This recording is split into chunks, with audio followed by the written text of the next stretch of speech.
Bem, nós recebemos aqui várias perguntas, nós excluímos as equivalentes, muito parecida com a outra, então, naturalmente, vamos fazer uma pergunta só quando forem iguais. Nós começamos.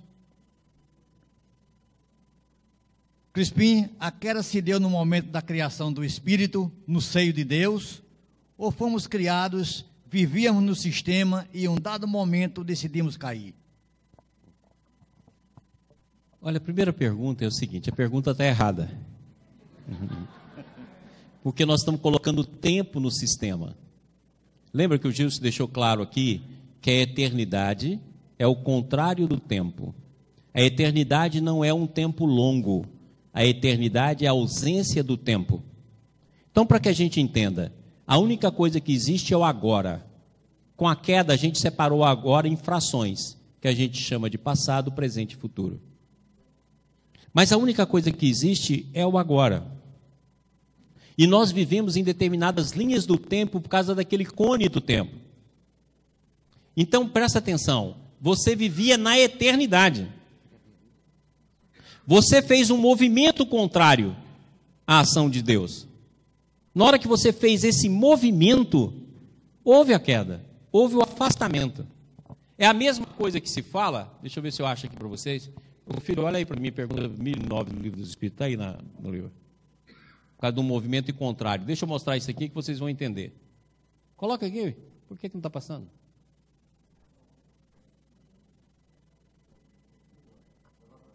Então pera lá. Mas por que não passa, filho? Quer ver? Deixa eu mostrar isso aqui para vocês, quer ver? Deixa eu ver se eu acho aqui para vocês, que aí fica fácil de explicar. Aqui, ó. Livro dos Espíritos, pergunta 1009. Olha o que os Espíritos falam. Quem é de fato o culpado? É aquele que por um desvio, por um falso movimento da alma, se afasta do objetivo da criação. Esse foi o nosso movimento. É por isso que no próprio Livro dos Espíritos também, está lá, ó. André Luiz, antes de eu mostrar, o mal é o emprego da energia em sentido contrário aos propósitos do Senhor. Ou seja, foi esse falso movimento que criou esse processo. E é por isso que esse processo de queda, esse falso movimento, vai gerar a queda que iniciou. Então nós vivíamos a eternidade com Deus. Não é que em um momento nós fizemos isso, em um determinado momento nós fizemos um movimento contrário. Na hora que fez esse movimento contrário, teve início o princípio.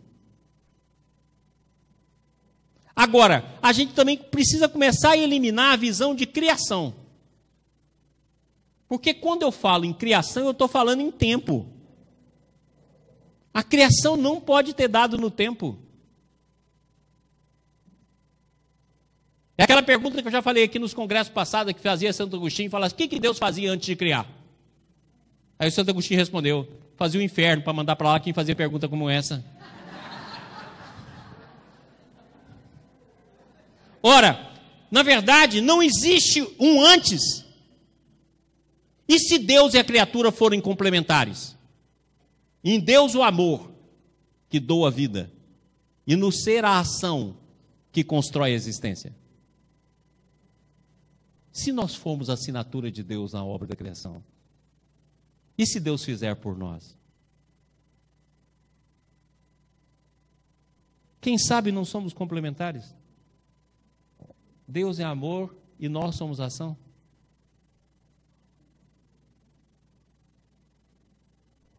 Agora, no momento que a gente fez um movimento contrário, surgiu a queda. Teve princípio. Na hora que teve princípio, foi criando afastamento. Lembra que o afastamento inicial é mínimo. Por isso que Jesus, quando dá esse princípio na parábola do filho pródigo, ele fala que tinha 2 filhos. Um filho que abandona e vai comer comida de porco. Ó nós. E o outro filho que estava no campo.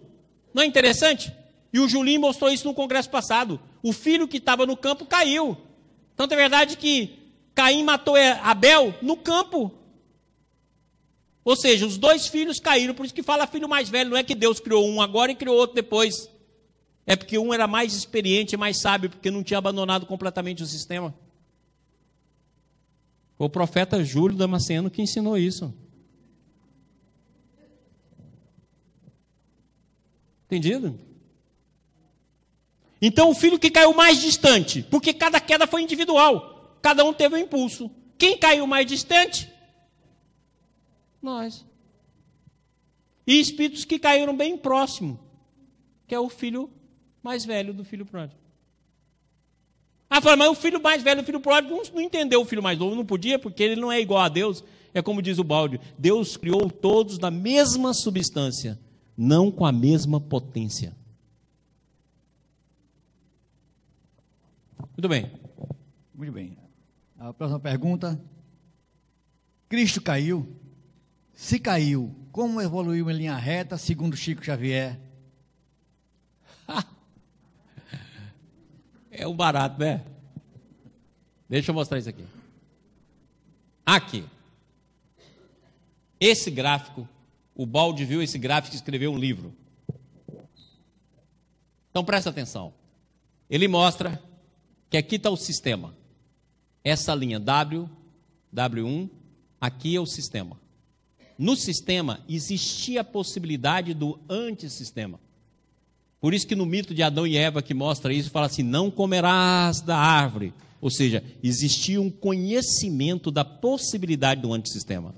Mas ninguém sabia o que era, porque ele não existia. Desse ponto, nasceu a queda. E está aqui a queda. Ó.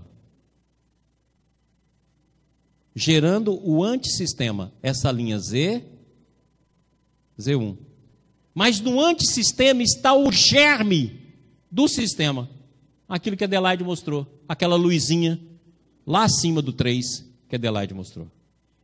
Esse germe, que é a substância de amor do que nós somos feitos, que faz a força da insaciabilidade do desejo. Nós nunca estamos satisfeitos com nada.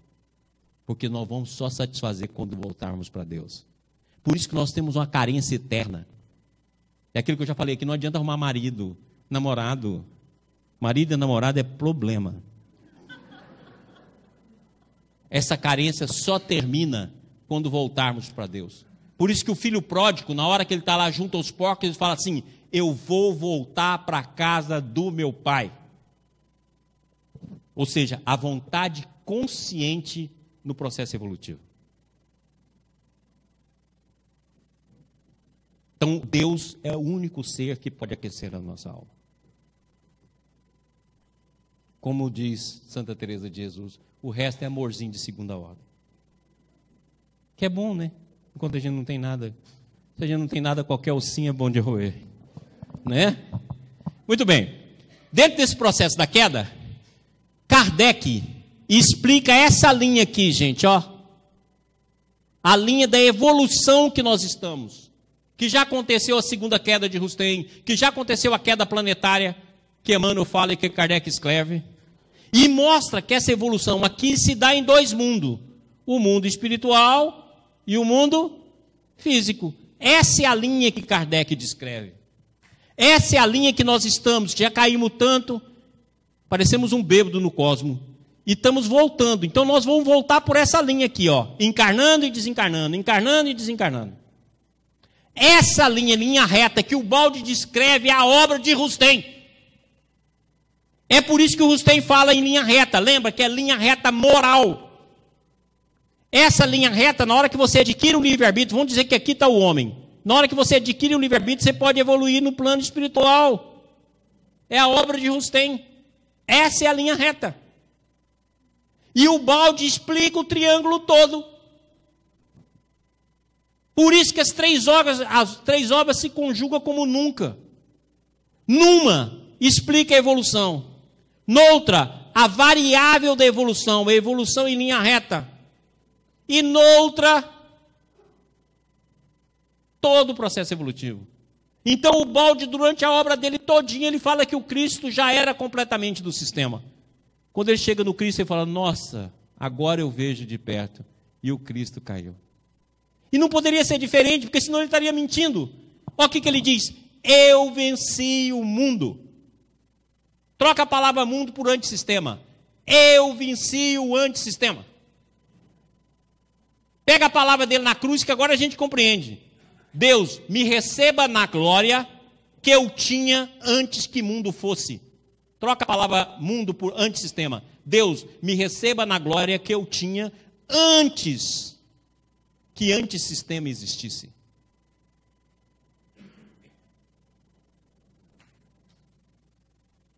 E como é que alguém vai nos ensinar o caminho de volta se não tivesse compartilhado conosco da mesma miséria? Mas o que aconteceu em relação a ele? Ele evoluiu em linha reta. E nós não. Nós somos um bêbado. Está no livro Nosso Lar. André Luiz conversando com Lísias. E fala assim, na evolução, tem uns que vão em linha reta e outros descrevem curvas. Longas curvas. E está no livro dos Espíritos. Para esses, a eternidade, que aí entende a eternidade como tempo, serão maiores. Está claro? Próximo. A pergunta realmente, por que Deus criou os espíritos? Qual a finalidade? Quem não ama não vai saber nunca.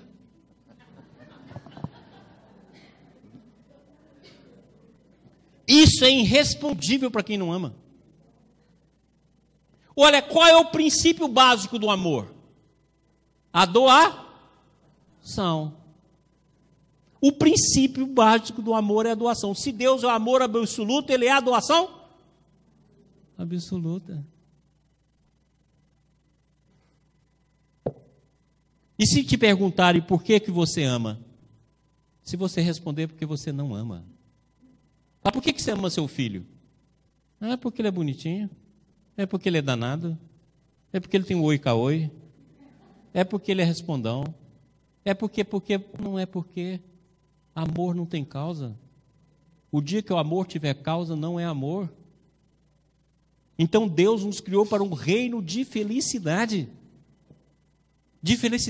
plena.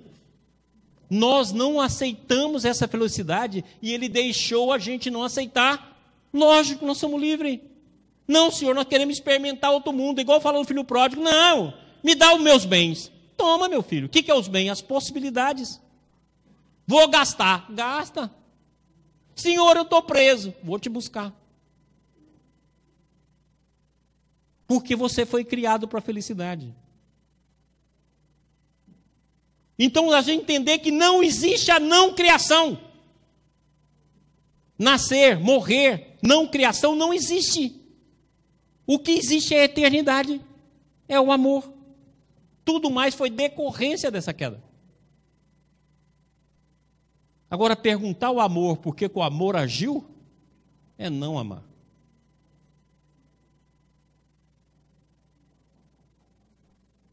Muito bem. As demais perguntas que tem aqui, praticamente já foram respondidas nesse momento. Então, ficou só uma pergunta final, Mande. bem ampla. Finalmente, o que é amor? O que é? Amor. Amor? O que é amor? Eu acho que amor é essa ânsia de querer saber as coisas. Eu acho que o amor é essa ânsia de querer doar, de querer nos transformar, de querer amar, de querer ser melhor, de querer ser mais puro, de sentir a presença de Deus em nós. Acho que o amor é exatamente isso. A vontade de ir além. E que nós, com esse estudo que nós estamos fazendo aqui, possa nos dar essa gana de ir além, de estudar, de amar. Nós temos um universo imenso. Olha que nós falamos aqui só em doutrina espírita, nós podíamos falar em budismo, nós podíamos falar em um monte de outros conhecimentos. A vida é maravilhosa. Se você pegar o Velho Testamento com a visão de Ubaldi, você interpreta o Velho Testamento inteiro, que você vai entender que tudo que eles falaram sobre queda. Tudo. Cabala é um curso de queda. Tanto é verdade que tem lá a Sefirote da queda, da At. Ora, nós temos um universo inteiro para estudar. A ciência está chegando pela matéria, passo a passo, chegando no espírito. Então, gente, já que a gente não presta, vamos pelo menos estudar. A gente não vale nada mesmo. Mas pelo menos vamos estudar, porque estudar dá, não é? Não está lá? A doutrina espírita não ensina isso para nós? Espírita, amai-vos, eis o primeiro ensino. Instruí-vos, eis o segundo. O primeiro nós não damos conta, mas o segundo não dá. O segundo dá. E instruir em tudo, na ciência, na filosofia, na religião, um com o outro, tentando interagir um com o outro. Até que um dia a gente chega a virar aquela estrelinha lá do telhado da Adelaide. Aí nesse dia, nós vamos poder amar mesmo. Tchau, obrigado.